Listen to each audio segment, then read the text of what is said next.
Bonjour Pauline Cartoon. Bonjour. Alors Pauline Cartoon, je vais dire ça cartonne en ce moment pour Pauline Cartoon avec ce spectacle, parce qu'on en entend beaucoup parler, à Paris, mais aussi en province, hein. Donc Supergirl. Mais moi la question que je me pose, c'est est-ce que Pauline Cartoon a trouvé l'amour? Enfin, je parle du personnage. Merci de me poser la question. Le personnage, écoutez, je crois qu'elle est un petit peu en stand-by de ce côté-là, hein, mais on ne sait pas en fait si elle a trouvé le grand amour ou est-ce qu'elle va le trouver à la fin du spectacle. Et en tout cas, c'est sa grande envie. Quand je me suis décrite sur attrapeunmec.com, j'ai été super honnête. Alors elle a tout mis en œuvre, hein, donc elle a fait le tour des copines, de la famille, pour les conseils de partout. Et ce sont tous ces personnages finalement qui sont joués par Pauline Cartoon pour essayer de démontrer eh bien, que la vie n'est pas si simple que ça, mais elle peut être quand même pas si mal que ça non plus. C'est ça, mais l'idée de ce spectacle, c'est vraiment oui, cette recherche du grand amour de nos jours où il y a beaucoup de sites internet, de réseaux sociaux pour les rencontres. Et ce qui est bizarre et ce qui est drôle, et forcément on en fait des sketchs, c'est ce paradoxe entre il y a beaucoup de lieux, il y a beaucoup d'endroits sur internet pour se rencontrer et finalement on ne se rencontre plus. Et c'est pour ça que j'avais envie d'écrire un spectacle là-dessus, parce que ce paradoxe, c'est pour ça qu'on n'a jamais été aussi nombreux en tant que célibataires. C'est-à-dire qu'il y a de nombreuses années en arrière, le célibat c'était quelque chose de, on va dire presque honteux. Si à 25 ans tu n'étais pas marié, c'était un petit peu bizarre. Maintenant c'est un art de vivre. Enfin, le célibat, on peut très bien être célibatante ou un homme célibataire et puis très bien le vivre. Mais des fois, malgré ça, on a toujours cette petite envie de rencontrer l'autre, l'âme sœur, le prince charmant ou la princesse charmante.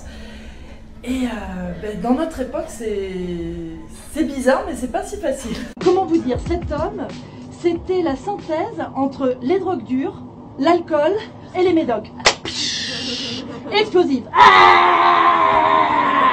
Alors Pauline, on va parler des différents personnages que tu interprètes. Oui. Alors on commence par les copines, les bons conseils des copines. Alors les copines, autant vous dire que tout personnage est complètement fictif. Non, c'est pas vrai. Je me suis fortement inspirée de mon entourage. Alors j'ai des copines qui sont venues voir le spectacle et qui m'ont dit mais cette fille, c'est pas moi? Non, mais non, bien sûr, mais si, il y a un petit peu de ça. On s'inspire forcément des gens que l'on rencontre. Et alors Florence, l'histoire du sketch de Florence, mon amie foraine qui s'emballe, ça je l'ai vécu en vrai. Et je sais pas si elle se reconnaît, mais ça je l'ai vécu réellement.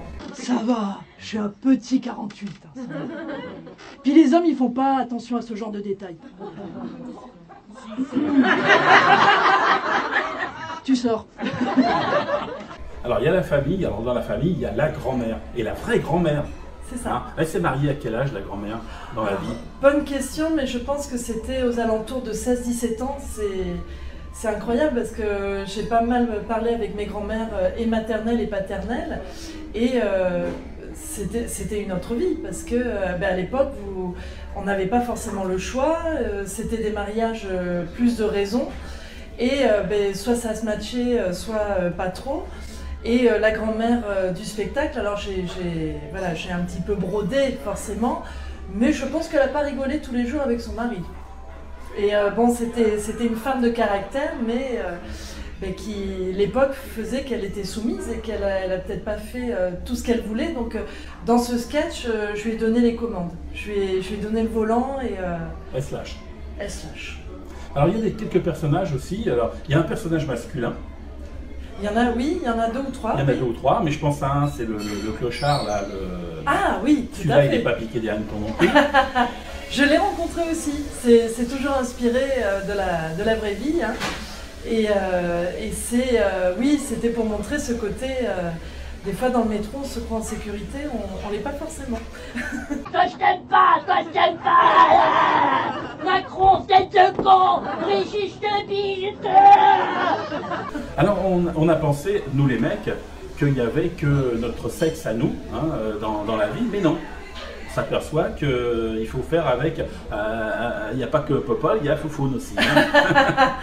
Et oui, Simone, voilà, dans le spectacle, c'est une femme qui a, on va dire, ses attributs féminins incontrôlables et ça la dépasse.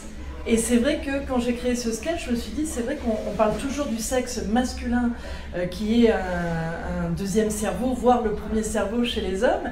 Mais de temps en temps, nous aussi, les femmes, ça a été longtemps tabou, mais c'est vrai que de plus en plus on le revendique. Nous aussi, on a une sexualité mais parfois débordante et voilà, et c'est de moins en moins,